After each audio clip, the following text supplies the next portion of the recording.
Hi everyone, welcome back to a new weekend episode from DGMZ, Diwan-e-Ghalib Meri Zubani. For all our returning viewers, we are very happy that you could join us again. And for the new viewers, we are glad that you discovered the podcast and decided to tune in. Hopefully, you will enjoy the impression from today.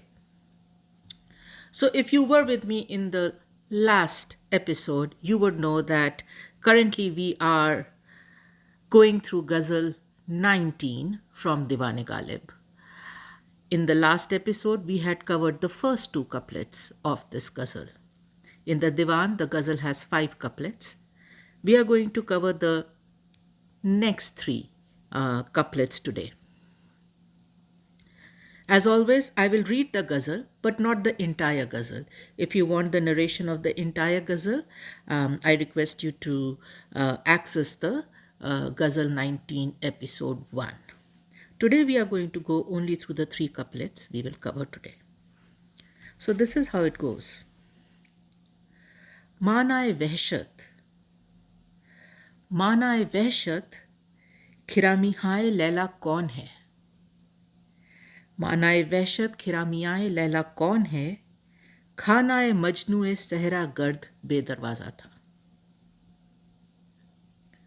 पूछ मत, पूछ मत रुसवाई-ए-अंदाज़-ए-इस्तिग़ना-ए-हुस्न,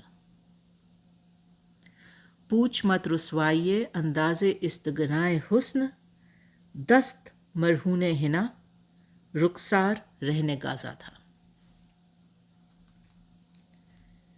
नाला-ए-दिल ने दिए, नाला-ए-दिल ने दिए औराक़-ए-लख्त-ए-दिल बबाद, नाला-ए-दिल ने दिए औराक़-ए-लख्त-ए-दिल बबाद, यादगार-ए-नाला एक दीवान-ए-बे-शिराज़ा था। So, let's dive right into it. The third couplet. माना-ए-वहशत खिरामियाए-हाए-लाइला कौन है? खाना-ए-मजनू-ए-सहरा-गर्द बे-दरवाज़ा था. Let's do an approximate translation. Mana, something forbidden, something not allowed, something that is stopped in its track.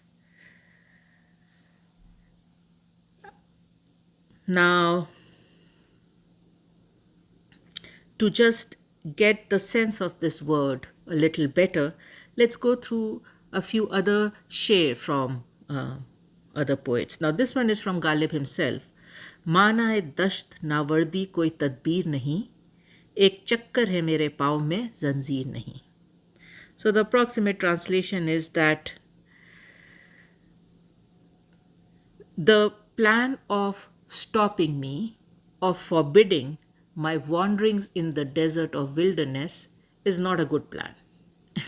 It's not a good plan. It's not gonna work. Tadbir. It's not a good plan. It's not gonna work because एक चक्कर है मेरे पाँव में जंजीर नहीं. Because what I have in my feet are not shackles. These are spinning circles that keep me in constant movement. So if you try to forbid me from my wanderings in the wilderness and desert, it will not work because these legs are not bound by shackles, but in fact have spinning circles of motion under them. Mir मोहम्मदी बेदार का ये शेर है ख्याल उसका मानाए गुफ्तार, है ख्याल उसका मानाए गुफ्तार, वरना 100 कुव्वत बयां है मुझ में. So the approximate translation is that her thought, thinking of her, forbids me from speech. Thinking of her forbids me from speech, or by extension, thinking of her forbids me from talking about her. Otherwise, I know 100 ways of conversation or expression, but it's just that her thought stops me from talking about her. So, Maana-e-Vahshat, Khiraami-Haa-e-Lailaa कौन है? So Vahshat, we covered that in the last episode. Fear, frenzy. And Ghalib has brought that word again back in this couplet. So he used it in the second couplet, and now he has brought it back in the third couplet. So Vahshat, now Ghalib uses ishq less and Vahshat more. So he talks about love in the terms of Vahshat, right? Frenzy and fear. So उनका एक ये शेर, इश्क मुझको नहीं वहशत ही सही, मेरी वहशत तेरी शोहरत ही सही. Approximate translation is that, fine, if you say that I don't love you and I'm just mad and frenzied about you, so be it. So be it. And may this madness and frenzy that I feel for you be the reason of your fame. May you be known by the madness and frenzy I feel for you. And then another one from Ghalib, इश्क ने पकड़ा ना था गालिब, अभी वहशत का रंग, रह गया था दिल में जो कुछ, ज़ौक़े ख्वारी हाय हाय. So again, the approximate translation is that the love in my heart had not reached the intensity or had not deepened its color to the level of frenzy and fear, vahshat, right? So according to Ghalib, it starts as love, but it will escalate to the level of fear and frenzy. So Ghalib is saying that my love had not reached that stage, and hence so much left unsaid, so much left unexpressed in my heart. Now moving on to Khiraami-Haa-e-Lailaa. So so this word is actually kharama, but can also be used as khirami. What it means is walking, gait, advancing towards something, stepping towards something. And it's a beautiful word. Poets have used it in different ways, but in this couplet, Ghalib has used it linked with Vahshat. So the walk or the advancing that one does in fear and frenzy of love. But let's see how other poets have used this word just to understand it a little better. So साकी फारूकी का ये शेर, मैं बहुत तेज चला अपनी तबाही की तरफ, मैं बहुत तेज चला अपनी तबाही की तरफ, उसके छूटने का सबब नर्म खिरामी निकला. So narm khirami is, narm is soft, khirami, like I said, is walking. So soft walking or slow walking. So the approximate translation of the couplet is that I was walking too fast. I was walking too fast towards my destruction, and the reason for her being left behind was her slow walk or slow advancing, slow gait. So by extension, we both started together, right? Probably on the journey of love, but my speed led to my destruction, and her being left behind was the result of her walking too slow. So the speed didn't match. One was going too fast, the other was going too slow. And that's the reason why they split. Beautiful शेर. सैयद नवाब अफसर लखनवी का ये शेर, ना खुदा मौजों की इस नर्म खिरामी पे ना जा, ना खुदा मौजों की इस नर्म खिरामी पे ना जा, यही मौजें तो बदल जाती हैं तूफानों में. So the approximate translation is that these ungodly waves fool you by their slow gait or slow speed or slow advancement. But don't get fooled by it. Don't get fooled by the lull and the graceful ebb and fall of these waves, because these are the ungodly waves which in a split second will turn into huge destructive storms. So don't get fooled by their soft or slow gait. And then this last one, John Elia ka sher, ना उठे आह का धुआं भी कि वो, ना उठे आह का धुआं भी कि वो कुएं दिल में खिराम कर रहे हैं. Beautiful couplet. Approximate translation is that at this moment the heart has to stay still, quiet. It cannot indulge in its regular activity of sighing and lamenting and grieving, because right now what's happening is that she is walking. She's walking and wandering in this heart, right? So I'm thinking of her. I can't let anything disrupt that. I'm feeling her in my heart, not thinking, that would be the brain. I'm feeling her in my heart at this point in time, and hence my heart has to stay still.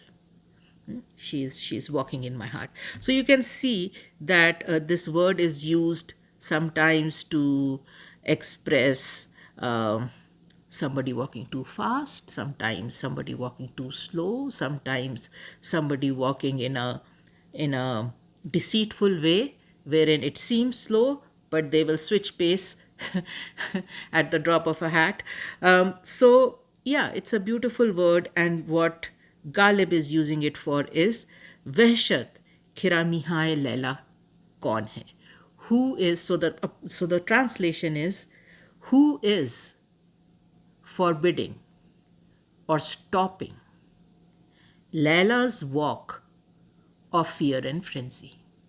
Who is stopping her from walking in fear and frenzy? And it's a question, but once we get into the impression, we will see the answer is already in it. Let's move on to the second line and finish the translation. Khanaa-e-Majnun. Khana is house, home. Majnu, Laila's lover. So Majnu's home, Khanaa-e-Majnun, home of Majnu, Sahraa-Gard be-Darwaazaa tha. So his home was in the wilderness, in the desert, where he wandered all over, right? And this home was be-Darwaazaa, without a door. So Ghalib is asking the question, approximately translated is, what was stopping Laila to advance towards Majnu in fear and frenzy?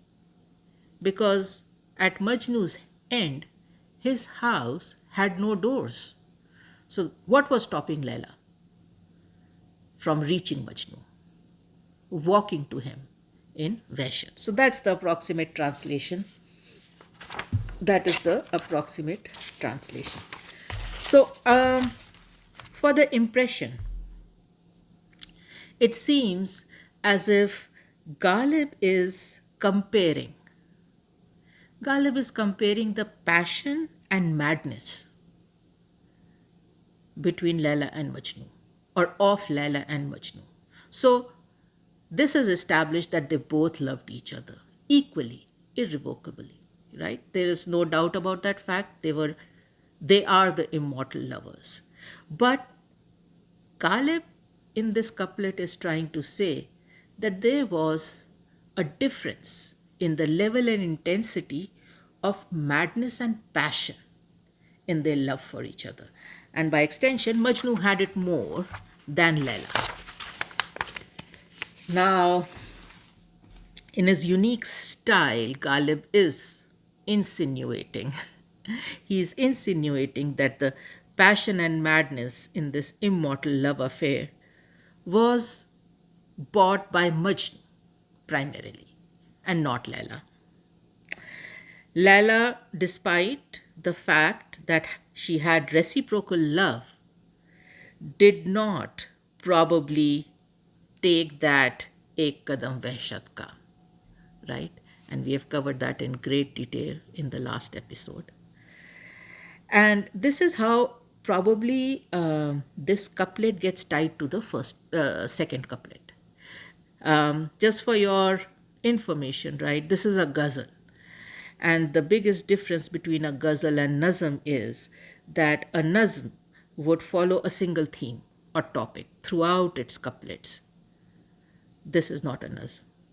This is a ghazal. A ghazal need not follow a single theme or idea through all its couplets. It can have independent ideas in each couplet. And these ideas could have no bearing at all with the idea that is presented in the other couplets. So I think here this ghazal kind of has that nazm connotation to it, where this third couplet does tie to the second couplet. The other thing that comes to mind is this door, right? Be-Darwaazaa tha. In the second line, Ghalib says, Khanaa-e-Majnun-e-Sahraa-Gard be-Darwaazaa tha. Majnu's house, which was in the wilderness where he wandered, was doorless. Now, as we know, a door can allow ingress or entry, and it can also allow egress or exit from any enclosure. Now, it is fascinating how the door is impacting Laila and Majnu differently. We have to keep in mind that though Ghalib mentions the door at Majnu's end, the fact of the matter is that there must be a door existing at both ends. Majnu would have a door and Laila would have a door which they would have to open and pass through to come to each other. Laila's door is not mentioned in the couplet, but she definitely would have one, just like Majnu, right? And it seems that for Laila, the door at her end became an obstacle. It became a barricade. It did not allow her to pass through. Whereas on Majnu's end, he got rid of the door. He got rid of the door. Forget about it allowing Laila or stopping Laila he just got rid of the door completely. And how did he do that? Ek Qadam Vahshat ka. He took that step of frenzy despite fear. And when he did that, he did open to himself, like it says in second couplet, Dars-e-Daftar-e-Imkaan Khulaa, a world of possibilities. And a new world, right? So he chose desert as his dwelling place. That became his world. And Majnu did not live in the desert. He owned the desert. The desert had only one inhabitant, Majnu. So he owned the desert. So clearly, why would he need a door? Right? Door for who? Door from who? No one. He owned the entire place. And this is where that connotation comes of Majnu owning the desert. So once he took that Ek Qadam Vahshat ka, he opened this whole new world for himself. He ruled that world. He owned that world. And hence no door. So the door the door did impact both Laila and Majnu differently. And this is very characteristic of Ghalib, that he questions, he calls out people. And in this couplet, despite the well-established fact that both Laila and Majnu loved each other equally, Ghalib questions Laila's intensity of passion and madness. And actually, he's not questioning. He is in the question almost stating it as a fact that Laila fell short. Laila fell short in terms of madness and passion when compared to Majnu. Majnu took the call, gave up everything, passed all the hurdles and obstacles, and took that Ek Qadam Vahshat ka and freed himself completely for Laila. He put himself in a situation where Laila had no obstacles, at least from Majnu's end, to come and be with him. Laila, on the other hand, could not do so. And yes, of course, the practical matter of the fact is Laila was a lady, she was a woman. The obstacles and hurdles at her end would always be more challenging and more unsurmountable. But Ghalib is almost saying, you have to take care of your door. You have to break down your own doors. Right? And if you don't, then they stay intact and they stop you. You are responsible for opening your own doors. You are responsible for breaking down your own doors. And when you fail to do that, see what happens. You cannot pass through them. You cannot pass through them. Majnu took the initiative, broke down his proverbial and physical doors. You did not, because you lacked the passion and madness to do so. And breaking down doors is always going to be an activity spurred by passion, junu.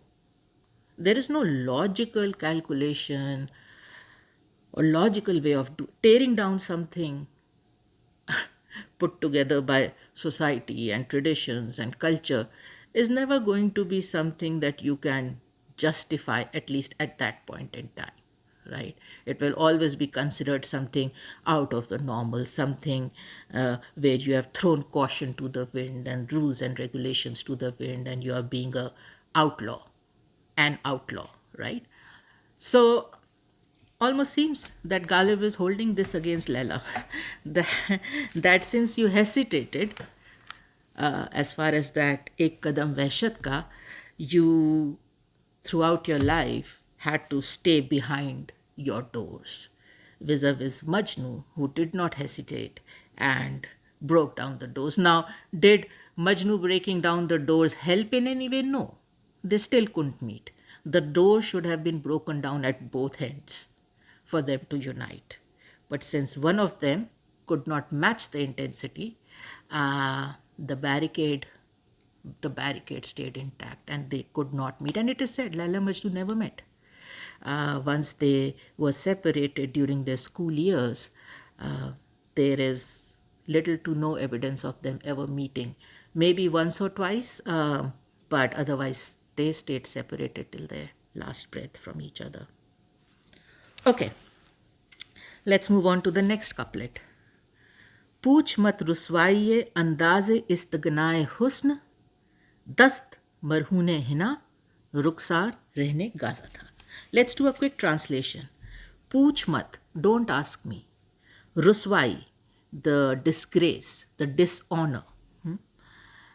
Andaaz-e-Istighna-e-Husn, the disgrace, dishonor brought to the reputation of beauty, which was flawless, self-sufficient, and independent. So istighna is a interesting word used in this couplet.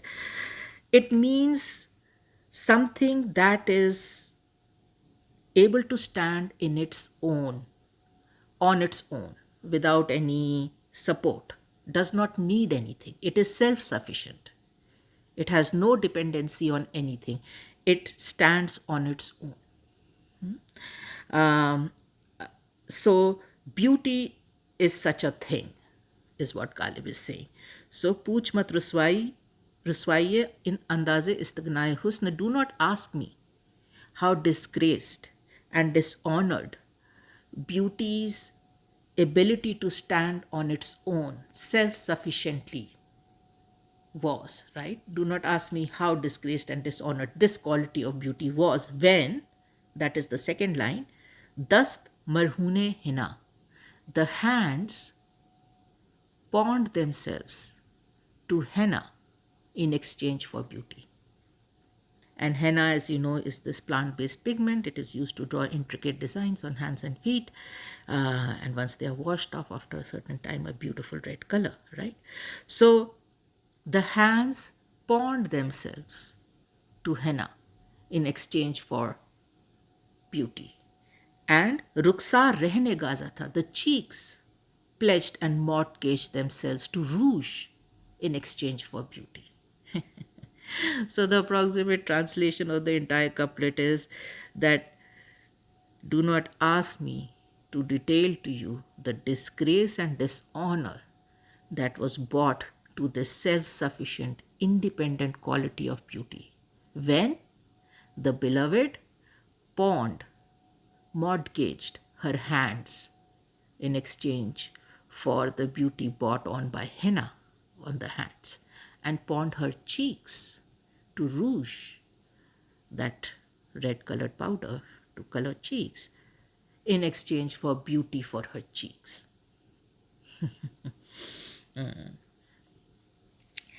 So let's get into the impression of this sher. It almost seems that Istighna-e-Husn, Ghalib is personifying beauty in its self-sufficient, independent, standing on its own form, right?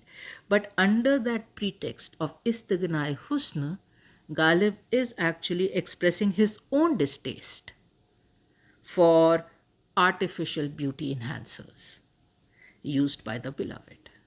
So he's saying that beauty got disgraced, but actually it is this distaste that Ghalib is feeling when beloved is using these artificial beauty enhancers like henna and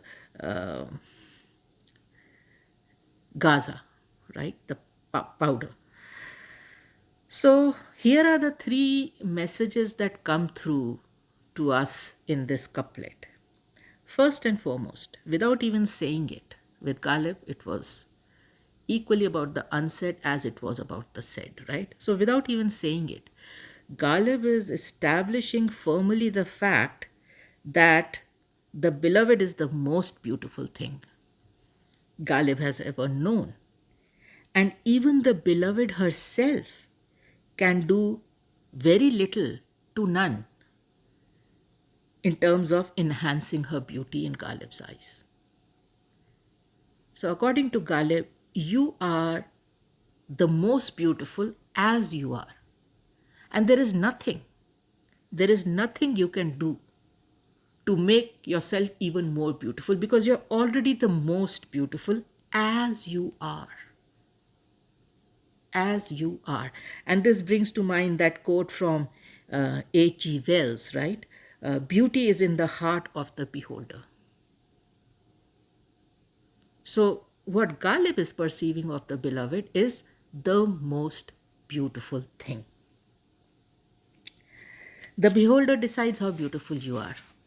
And per Ghalib, the verdict for the beloved is, you are the most beautiful as you are. The second fact, again unsaid, but very clear in this couplet is that Ghalib's idea of beauty seems to contradict the beloved's idea of beauty. Now, what is this contrast? Why is it contradicting? The beloved is also making all the efforts to be more beautiful for people who see her, right? And Ghalib is one of them, the beholders. So why is Ghalib not thinking what she's doing beautiful, while the beloved is? So this contrast is actually beauty versus true beauty. Lot has been written about this. Beauty versus true beauty. The beloved's efforts of putting henna and Gaza are grounded in beauty. And it seems that they are tarnishing, spoiling the impression Ghalib has, which is grounded in true beauty. So what is true beauty, right? Now, true beauty has been defined by many people in many ways. But through most of the definitions, one thing is in common. True beauty is an attribute of the soul and not the physical body. John Keats says, beauty is truth, truth, beauty. Rumi says, true beauty is a ray that springs from the sacred depths of the soul.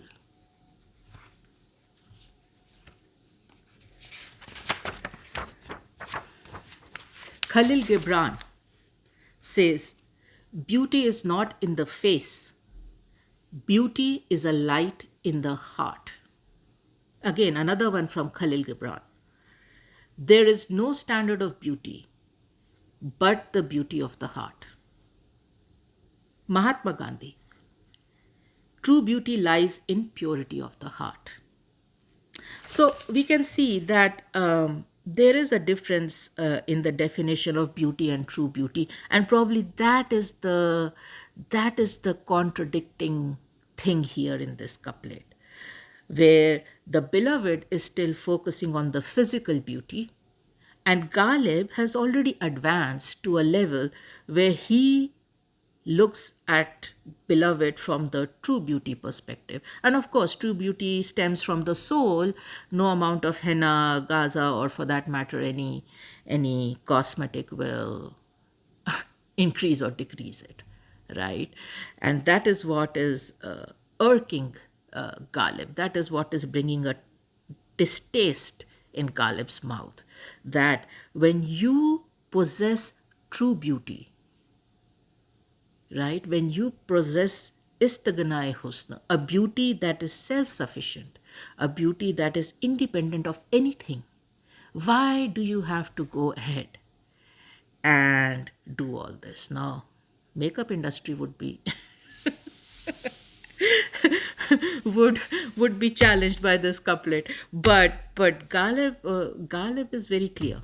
Ghalib is very clear, and it's not about beauty. Ghalib had this jazba, and we have a couplet that captures it very well. The couplet says, अपनी हस्ती ही से हो जो कुछ हो,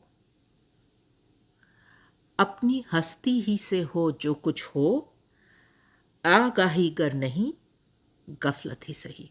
So this is the third point that comes out from the couplet, right?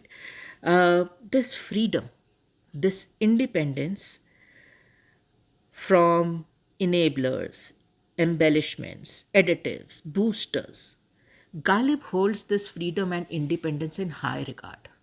According to Ghalib, come to the table as you are. Come to the table with all you are, as you are, only you, period. Right? Do not add things to enhance yourself. Do not subtract things to diminish yourself. Just come to the table as you are.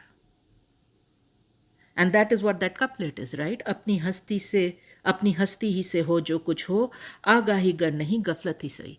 The approximate translation is, whatever happens should happen by the virtue of me, myself, what I am. And sure, if what happens is complete ignorance and not complete awareness, so be it. At least it's mine. It has stemmed from me. It is what I am capable of by myself. No support from anybody else, right? So, if all I can do by myself is extremes of ignorance and not extremes of awareness, so be it. I will own it because it's mine. That's what I'm capable of. That's what I can achieve. I will own it. And that jazba is coming in this couplet also, where he's telling the beloved, first of all, you are the most beautiful thing. You can do nothing to increase or decrease that, right? You are the most beautiful as you are. And secondly, why do you hesitate? Why do you hesitate? Why do you pawn your independence of beauty, self-sufficiency of beauty to things like henna and Gaza, right? Why? In exchange for what? Physical beauty? That doesn't impress me. That doesn't impress me. I'm already in love with the true beauty you have. Okay, moving on to the last couplet of the ghazal. नाला-ए-दिल ने दिए औराक़-ए-लख्त-ए-दिल बबाद. नाला-ए-दिल ने दिए औराक़-ए-लख्त-ए-दिल बबाद. यादगार-ए-नाला एक दीवान-ए-बे-शिराज़ा था. So let's do a quick approximate translation. Naala-e-Dil. Naala, complaints, laments, cries, Dil, heart. So basically complaints and laments and cries of the grieving heart. Naala-e-Dil ne diye Auraaq-e-Lakht-e-Dil. Auraaq is pages, leaves. Lakht-e-Dil. Lakht is pieces, fragments. And Dil is heart again. So, page like fragments or pieces of heart. Ba-Baad. Ba-Baad means given to the wind. By extension, scattered in the wind. So the first line completely becomes the laments of my heart released, the pieces of my heart like pages in the wind. Second line, Yaad-Gaar-e-Naala, the memory of this lament, Yaadgar, memory, Naala, lament, Yaad-Gaar-e-Naala, ek Diwan-e-be-Shiraaza tha, was a divan without a shiraza. Be-Shiraaza, without a shiraza. Shiraza we have covered again in the previous episode in great detail. So feel free to access that. So overall translation is that the laments of my heart have given these page-like fragments of my heart, has scattered them in the air. And now the only memory of these laments is a divan without a shiraza, without a binding. So getting into the impressions, the first line, one of the key words there is Naala, the laments, right? So Naala in Ghalib's poetry is one of the most common physical manifestation that can be heard or seen as it emerges from the broken heart. So in many of the ghazals that we have covered in the past, we have seen that Ghalib was not a person to cry and wail and lament noisily all the time. Most of the times, these cries and sighs and laments were buried deep by him in his heart. And only when it got too much, right? The trigger became too intense. The scenario or the situation was too painful. Would these sighs or laments or cries finally escape from the heart, come out of the mouth and actually physically manifest? So when you can actually hear them, they are really intense because those are the only ones which actually escape out. Rest of them stay buried within the heart. So Ghalib के आप शेर देखिए कितने सारे हैं about this नाला laments. ये एक शेर बुए गुल नालाए दिल दूधे चरागे महफिल. बुए गुल नालाए दिल दूधे चरागे महफिल जो तेरी बज़्म से निकला सो परेशान निकला. Now we have covered this in Ghazal 6. This is the third couplet. So if you want the whole impression, you can access that. But for today's episode, we'll do a quick translation of this. Buye gul, fragrance of the flowers around you. Naala-e-Dil, laments of the hearts around you. Doodhe charage mehfil, smoke from the lamps around you. Right? Whatever is around you, jo teri bazm se nikla, whatever is around you, when they exit, pareshan nikla, they are anxious.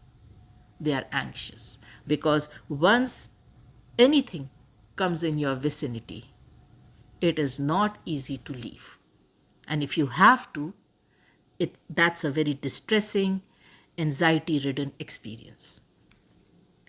Another one, फरियाद की कोई लय नहीं है, फरियाद की कोई लय नहीं है, नाला पाबंदे नए नहीं है.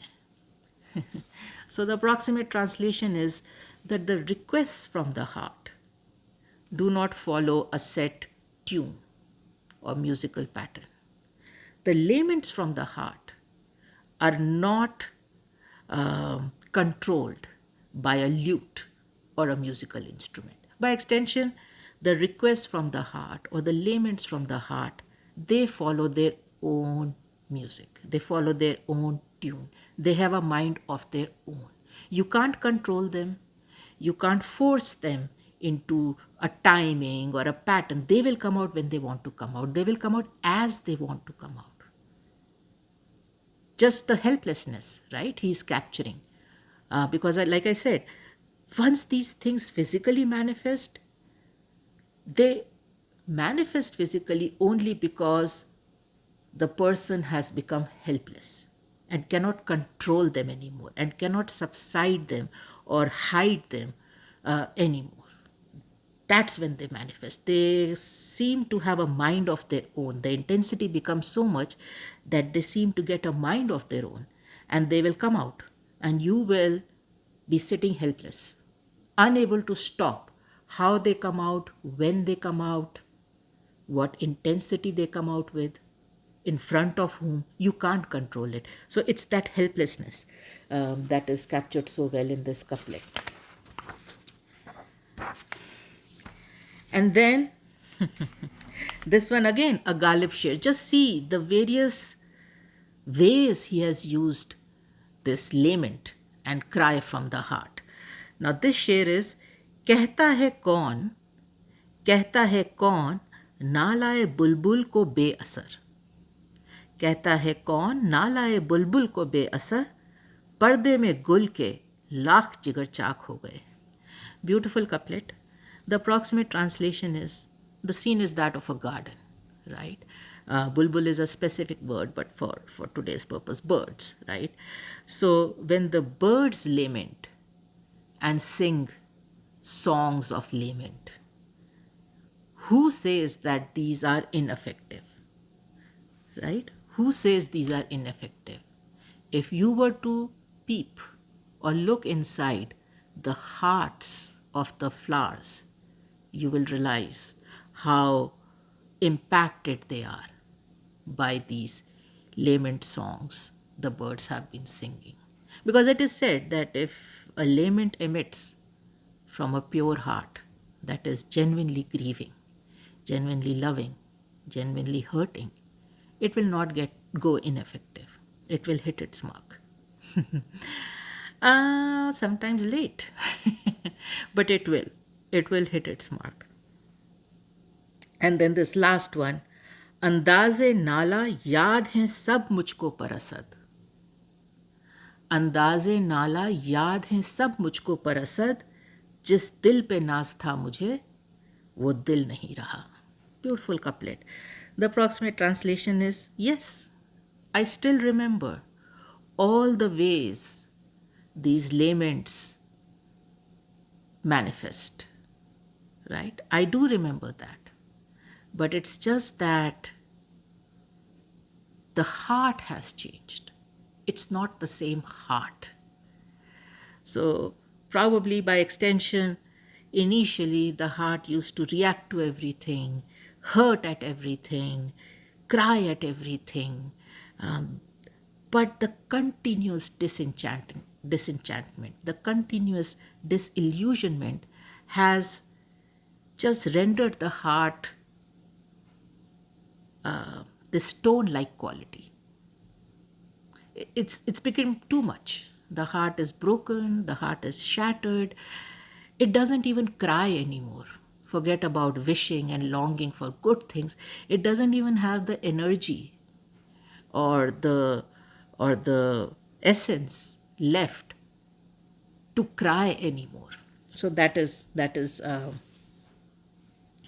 what that couplet covers. So we can see Ghalib has used Nala as a physical manifestation in many ways. And here he is saying that here came a Nala, here came a lament, here came a cry from my heart that took the pieces of my broken heart and scattered them in the air as one would scatter loose pages. So you can only imagine, or you are supposed to imagine, or you are requested to imagine the intensity and the fierceness of this sigh that escaped.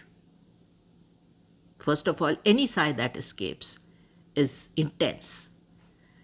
Intensity that cannot be controlled anymore by the lover. And that's why it has escaped to begin with. But this one was so fierce, so intense, that it was almost self-destructing. So as it was emerging, it destroyed what it was emerging from, the heart. So it was emerging from the heart, and it was sending all the pieces of that broken heart scattering into the air like pages, loose pages. And though your attention initially does get caught by the scattering of the heart pieces like pages in the air, once you get deeper into the couplet, you realize that the action is happening at the lament level. It is the lament that is so intense, so strong. And of course, if a lament is so intense and so strong, by extension, there has been a big trigger, a huge trigger of loss and pain to make this lament escape, right? So, yeah, it is the lament and whatever huge loss, pain, grief that was associated with it or that triggered it, which is the focus of the first line of this couplet. And of course, the intensity has sent the pieces of the heart flying in the air like loose pages. And again, without saying it, Ghalib establishes this is not a whole heart, a broken heart. A broken heart with multiple pieces. वो वैसे ही बेचारा ventilator पे था. And no, it's not funny. I'm just saying that as it is, the heart is hanging there by a thread, right? उसमें वैसे ही दम नहीं है. तो बेचारा वैसे ही टूटा हुआ है, उसमें जान बची नहीं है.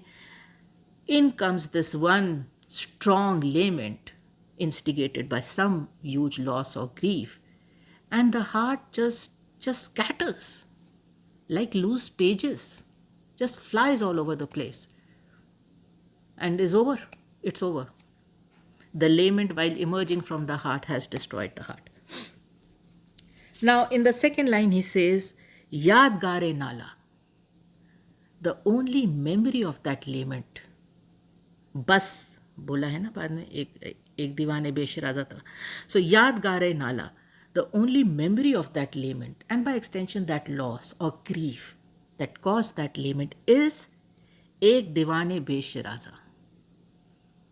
A Diwan, which is a collection of ghazals, DGMZ, Diwan-e-Ghalib Meri Zubani. So a Diwan, which is a collection of ghazals, be-Shiraaza, without a Shiraza. And again here, this couplet ties to the second couplet, because वहाँ पे Ghalib has in great detail established the importance of a Shiraza, right? He has established the importance of a Shiraza both physically for a book and metaphorically for the two worlds to come together and make sense. And then in this couplet, he goes on to say that the only memory of that lament, and by extension the loss that caused that lament, is a divan without a Shiraza.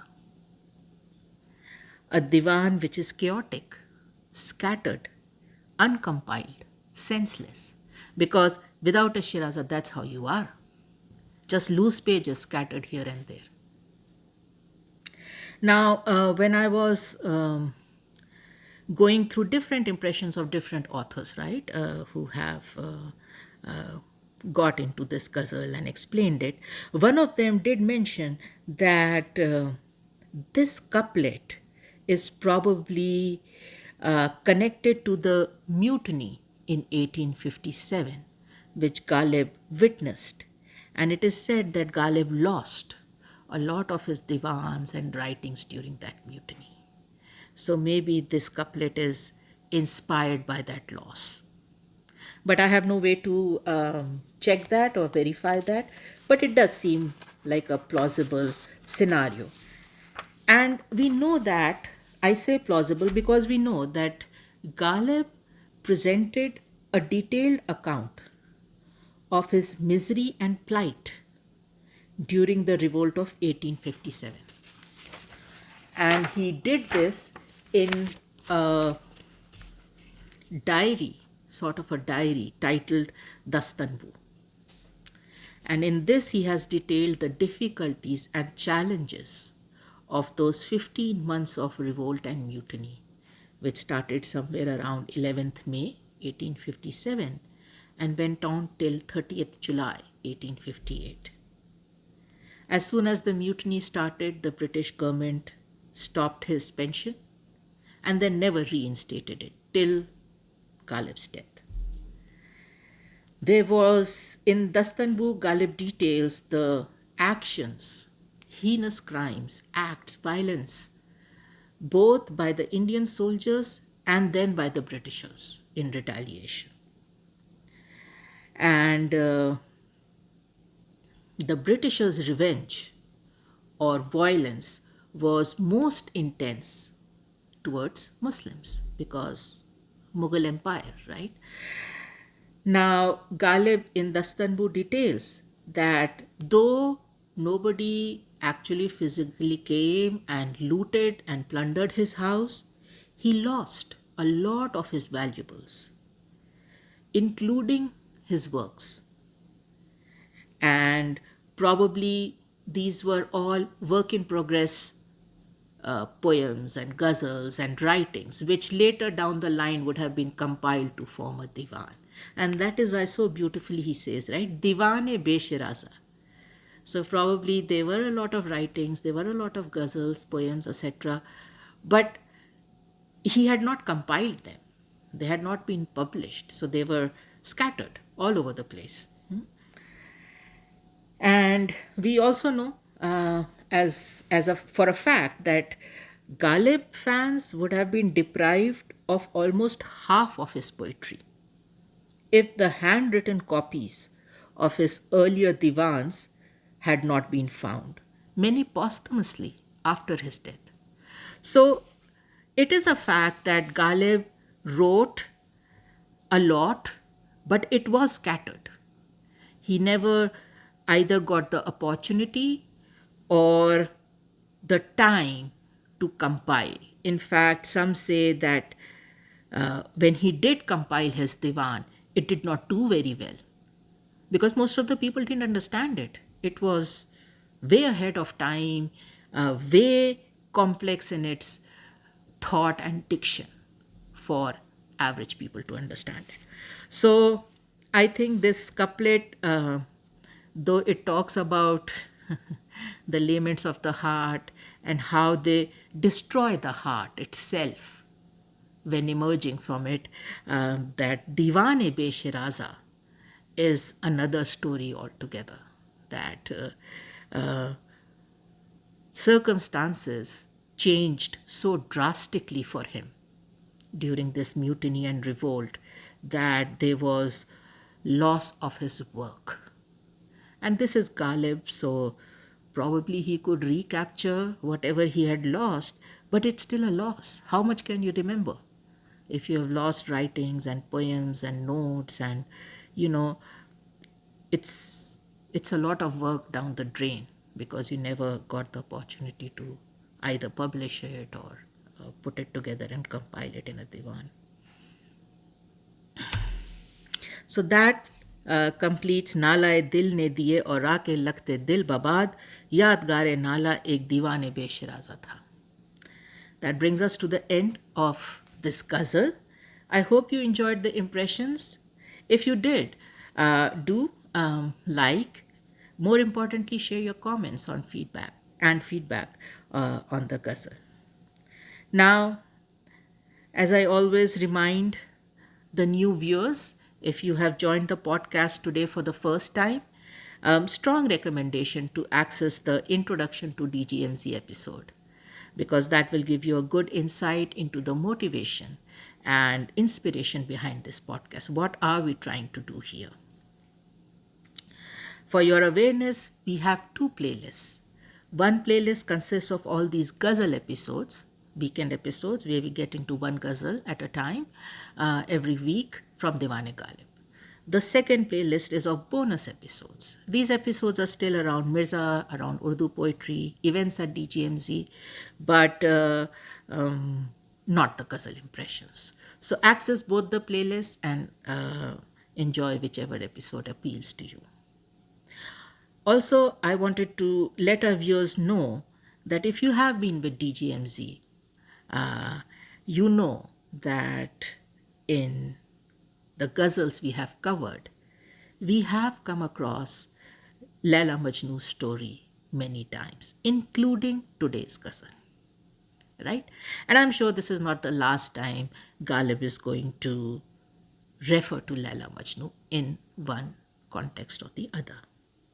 I want to let you know that, and I had mentioned this in some of the older episodes, right? I think it is Ghazal 3 where we have covered Laila Majnun, and another one, that we would do dedicated episodes on the story of Laila Majnun, because Ghalib uses this immortal love story so many times in his ghazals. So I'm very happy to let you know that we will soon be putting together this mini series where we will cover Laila Majnun story. We will narrate the story, we will bring in couplets, paintings, whatever we can get, just to get a good insight into the whole story and how poets and painters and prose experts have captured the story in their own style. So look forward to that. It will require some work, but soon you will be able to enjoy that mini series where you will get to access that story. That's all I had for today's episode, everyone. Lots of love and light to all of you, and thanks for watching.